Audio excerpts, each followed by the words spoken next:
നമസ്കാരം മലയാളി വാർത്തയിലേക്ക് സ്വാഗതം. മൊബൈൽ ഫോണുകൾ ഉപയോഗിക്കാത്തവരായി ഇന്ന് ആരുമില്ല. ഇന്ന് ജീവിതത്തിന്റെ ഒരു ഭാഗമാണ് മൊബൈൽ ഫോൺ. പക്ഷേ നല്ലതല്ലാത്ത മൊബൈൽ ഫോണുകൾ പല അപകടങ്ങളും വിളിച്ചു വരുത്തുന്നത് നമ്മൾ കണ്ടിട്ടുണ്ട്. മാത്രവുമല്ല, മൊബൈൽ ഫോൺ ചാർജിലിട്ടുകൊണ്ട് ഉപയോഗിക്കുന്നതും പലപ്പോഴും അത് പൊട്ടിത്തെറിക്കാനും ആളുകളുടെ മരണത്തിന് വരെ വഴിയൊരുക്കുന്ന കാര്യങ്ങളും നമ്മൾ കണ്ടിട്ടുണ്ട്. ഇപ്പോഴിതാ ഒരു വീഡിയോയാണ് വൈറലാകുന്നത്. പിൻ പോക്കറ്റിലിട്ടിരുന്ന മൊബൈൽ ഫോൺ പൊട്ടിത്തെറിച്ച് തീ പിടിച്ച് യുവതിക്ക് ഗുരുതര പരിക്കേറ്റിരിക്കുകയാണ്. സംഭവം നടന്നിരിക്കുന്നത് ബ്രസീലിലെ അനാപോളിസിലായിരുന്നു. ഇതിന്റെ CCTV ദൃശ്യങ്ങളാണ് ഇപ്പോൾ സോഷ്യൽ മീഡിയയിൽ വൈറലാകുന്നത്. ഇത് ഏറെ ഞെട്ടലുണ്ടാക്കുന്നത്. പൊട്ടിത്തെറിക്ക് പിന്നാലെ പുകയോടെ യുവതിയുടെ വസ്ത്രത്തിൽ തീ പിടിക്കുകയായിരുന്നു. നിമിഷ നേരത്തിനുള്ളിലാണ് ഇതെല്ലാം സംഭവിക്കുന്നത്.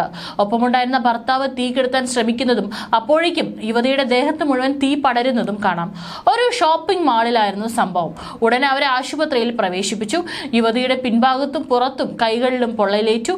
1-2 ഡിഗ്രി പൊള്ളലിനുള്ള ചികിത്സയാണ് ഡോക്ടർമാർ നൽകിയിരിക്കുന്നത്. മോട്ടോറോള E32 എന്ന മൊബൈലാണ് പൊട്ടിത്തെറിച്ചത്. 1 വർഷത്തിലധികം പഴക്കമുള്ളതാണ് ഈ മൊബൈൽ ഫോൺ. അതുകൊണ്ട് തന്നെയാണ് ഒരുപക്ഷെ അത് പൊട്ടിത്തെറിയിലേക്കുള്ള ഒരു കാരണമായതും. കഴിഞ്ഞ ശനിയാഴ്ചയായിരുന്നു സംഭവം. സോഷ്യൽ മീഡിയയിൽ നിരവധി പേരാണ് ഈ വീഡിയോ കണ്ടത്. 2 ദിവസം മുമ്പാണ് വീഡിയോ സോഷ്യൽ മീഡിയയിലൂടെ പുറത്തു വന്നത്. നെറ്റിസൺസ് നിരവധി കമന്റുകളും പങ്കുവയ്ക്കുന്നുണ്ട്. ഇത്തരത്തിലുള്ള പല വീഡിയോകളും നമ്മൾ കണ്ടിട്ടുണ്ട്. മൊബൈൽ ഫോൺ പോക്കറ്റിലിരുന്ന് പൊട്ടിത്തെറിക്കുന്നതും ചാർജ് ചെയ്യുന്നതിനിടയിൽ പൊട്ടിത്തെറിക്കുന്ന എല്ലാം തന്നെ നിരവധി സംഭവങ്ങൾ നമ്മൾ കണ്ടിട്ടുള്ളതാണ്. ഈ മൊബൈൽ ഫോൺ പൊട്ടിത്തെറിക്കുന്ന പ്രശ്നം പലയിടത്തും റിപ്പോർട്ട് ചെയ്തിട്ടുണ്ട്. എന്താണ് ഈ ഫോൺ പൊട്ടിത്തെറിക്കുന്നതിനുള്ള കാരണം എന്നുള്ളത് ഇത് വളരെ പെട്ടെന്ന് സംഭവിക്കുന്നതാണ് എന്നും കരുതണ്ട. വളരെ ശ്രദ്ധയോടെ കൈകാര്യം ചെയ്യേണ്ട ഒന്നാണ് ഈ പറയുന്ന നമ്മൾ നിരന്തരം ഉപയോഗിക്കുന്ന ഈ മൊബൈൽ ഫോണുകൾ എന്ന് പറയുന്നത്. കുഞ്ഞുങ്ങൾക്ക് കൊടുക്കുമ്പോൾ മാത്രമല്ല, മുതിർന്നവരായിട്ടുള്ള എല്ലാവരും അത് ഉപയോഗിക്കുമ്പോഴും ഏറെ ശ്രദ്ധ വേണം. നമ്മുടെ മൊബൈൽ ഫോണിൽ ശ്രദ്ധിക്കേണ്ടതായ ഒട്ടേറെ കാര്യങ്ങളുണ്ട്. അപകടം വരുന്നതിന് മുൻപ് ഈ മൊബൈൽ ഫോൺ തന്നെ പല വിധത്തിലും നമുക്ക് സിഗ്നൽ തരാറുണ്ട്. അതൊന്ന് ശ്രദ്ധിക്കണമെന്ന് മാത്രം. പോസിറ്റീവ് നെഗറ്റീവ് ഇലക്ട്രോഡുകൾ അടങ്ങിയ ലിഥിയം അയൺ ബാറ്ററികളാണ് ഈ സ്മാർട്ട് ഫോണുകളിൽ ഉള്ളത്. ബാറ്ററിയിൽ ഏതെങ്കിലും ഒരു ഘടകത്തിന് തകരാറുണ്ടായാൽ അത് ഫോണിനെ മുഴുവൻ ബാധിക്കും.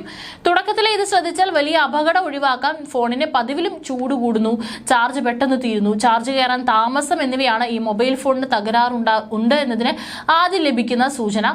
മൊബൈൽ ഫോണുകൾ താഴെ വീഴുമ്പോൾ ചെറുതോ വലുതോ ആയ തകരാർ അതിന് സംഭവിക്കുന്നുണ്ട്. താഴെ വീണാൽ മൊബൈൽ ഒരു സർവീസ് സെന്ററിൽ കൊടുത്ത് പരിശോധിച്ച് പ്രശ്നമൊന്നും ഇല്ലെന്ന് ഉറപ്പുവരുത്തി വീണ്ടും ഉപയോഗിക്കാവൂ. ഇല്ലെങ്കിൽ ഫോണിലുണ്ടായ നേരിയ വിള്ളലോ പൊട്ടലോ വഴി വെള്ളം അല്ലെങ്കിൽ വിയർപ്പ് തുടങ്ങിയവ ബാറ്ററിയിലേക്ക് പ്രവേശിക്കാൻ കാരണമാകും. അത് ഡിസ്പ്ലേയിലൂടെയോ ഫോണിന്റെ മറ്റു ഭാഗങ്ങളിലൂടെയോ ആകാം. അതുകൊണ്ട് തന്നെ തകരാർ വന്ന മൊബൈൽ ഫോൺ ഉപയോഗിക്കുന്നത് അപകടകരമാണ്. അതിവേഗം ചാർജ് കയറുന്ന അഡാപ്റ്ററുകൾ ഇന്ന് വിപണിയിൽ സുലഭമാണ്. ഇവ തെരഞ്ഞെടുക്കുന്നതിലും ജാഗ്രത വേണം. സ്മാർട്ട് ഫോണുകൾക്കൊപ്പം ലഭിക്കുന്ന ചാർജറുകൾ ഉപയോഗിക്കുന്നതാണ് നല്ലത്.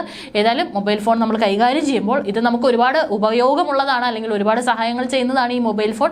അതിനൊപ്പം തന്നെ ഇത്തരത്തിലുള്ള അപകടങ്ങളും പതിവാണ്. അതെല്ലാം തന്നെ നമ്മൾ തന്നെ ഒന്ന് ശ്രദ്ധിക്കേണ്ടതാണ്.